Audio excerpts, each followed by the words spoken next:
Hello, I'm Fast Lawyer. Today we're going to do a review for EverSlaught VR, a game released today on the Steam store, July 31st, 2021 by developer MobX GmbH. It's available for the HTC Vive, Valve Index, and the Oculus Rift. It released in early access. It normally retails for $20. It's on a release sale 15% off. I got a free Steam key through the Steam Creator Connect program to review this game. I tested this game out on the Oculus Quest 2 using the Oculus Link cable. EverSlaught VR is a rogue-lite action RPG with randomly generated dungeons. After each run, you'll be able to spend blood or currency in order to upgrade your skills, upgrade weapons, buy new weapons, or repair weapons. So far, I'm at level 5 and I spent a little over 2 hours in this game. I've had several successful runs. Successful runs can take anywhere from 10 to 20 minutes just depending on your pacing and style of play. So far, I have only come across 2 types of weapons. You have your melee weapon on your right hand and your range firing weapon on your left hand. If you flip your left wrist over though, it does change into a grappling hook and you'll use that to navigate the map a lot quicker or reach places you couldn't have reached otherwise. You can also bring it closer to your right hand and you'll use that to heal yourself. To use these left hand abilities though, you do need blood that you collect from fallen enemies that you have meleeed to death. While you cannot change the left hand weapon, you can change the sword on your right hand. You also have the ability to jump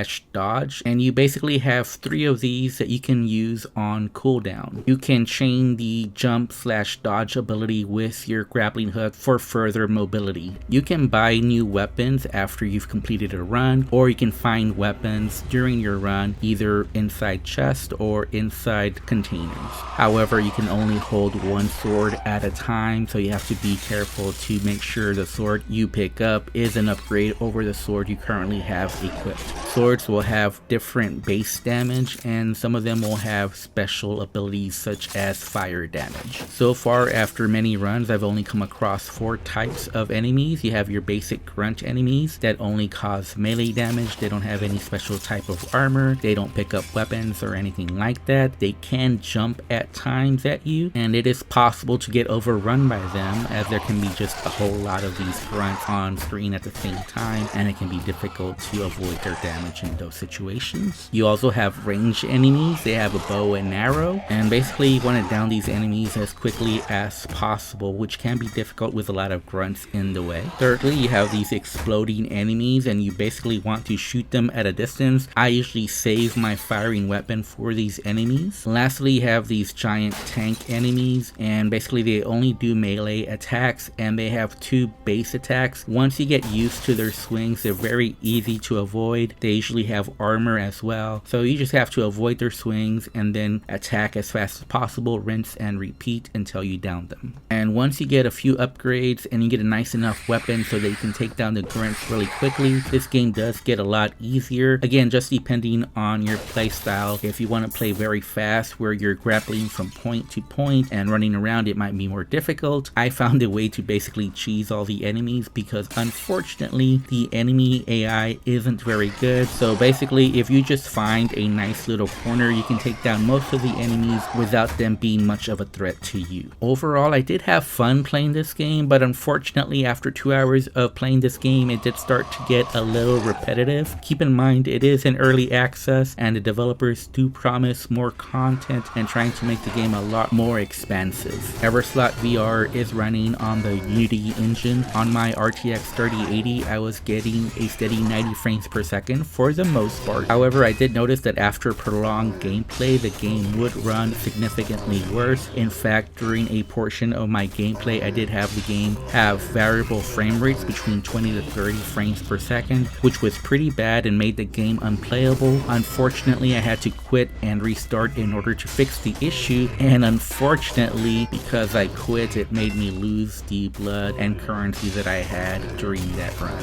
So unfortunately, your progress is not saved if you quit in the middle of a run. I would have liked to have seen graphical settings available in the options, and the few options available are nice, but it needs more. There's only full locomotion and snap turning available. You cannot change change the degree for your snap turning. There is no smooth turning available. There is no teleportation. There are no comfort options. About the only thing you can do is recalibrate your height and the position of your hands, as well as sound options, and whether you want to toggle hold or whether you want to display the weapon damage or enemy HP. So the settings are very limited. I want to see more options available. Overall, I did like the gameplay and the visual style and the music soundtrack for this game. There's definitely a lot of tension as you're traversing through the dungeon, and it's really cool when it all comes together, when you're swinging from point to point, taking down enemies, swinging away, and then firing, and then moving on to the next spot. It can be very thrilling playing this game, and it's definitely very exciting when you get a new cool sword to use on your next run or your current run. So while I see the huge potential for this game, and it can be very fun when you first start playing this game, the luster does wear off eventually, and I did experience several bugs in this game. A lot of the bugs I experienced were related to the toggle hold. I had it off, but I had to turn it on because I was experiencing several issues with the toggle hold. I would lose the sword I would have, and I would also lose the ability to grip at all. Plus, I did have the frame rate drop issue after prolonged gameplay. There was also an issue with the way the light was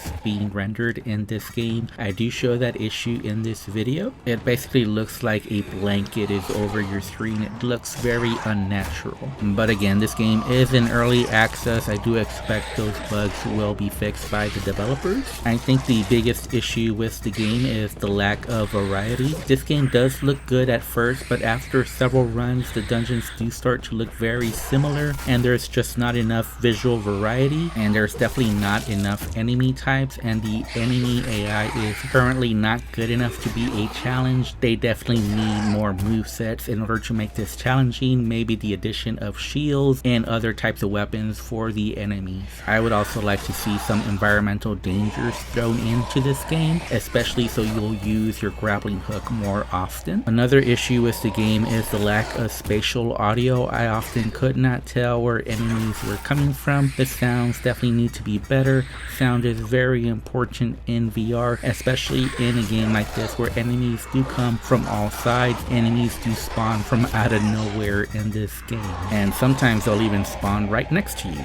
Lastly, I would like to see more creative upgrades. Currently, you can upgrade to like the Rogue track or the Warrior track, and with the Rogue track you'll move faster, your dodge cooldown will lessen, and you'll have a higher crit chance. But I would like more special abilities thrown in there into the upgrade system to make the runs more fun. Actually, one more suggestion, I would like the swords to feel different. Currently there are different types of swords, but I really didn't feel the difference between, for example, the broadsword or the scimitar. And I would also like to see hammers, axes, stuff like that thrown in, and I would like the weapon properties to feel different for each type of weapon. This game could definitely use better physics overall. Okay, I lied, I have one more suggestion. This game definitely needs a whole lot more gore. We need the ability to dismember enemy arms, enemy legs. Definitely need that blood splatter to go all over the place. So overall, I do recommend this game. Keep in mind it is in early access, so I do have lots of criticisms currently, but I hope the devs do fix the issues. However, I do think the core gameplay here is a lot of fun and definitely has the bones to what could be a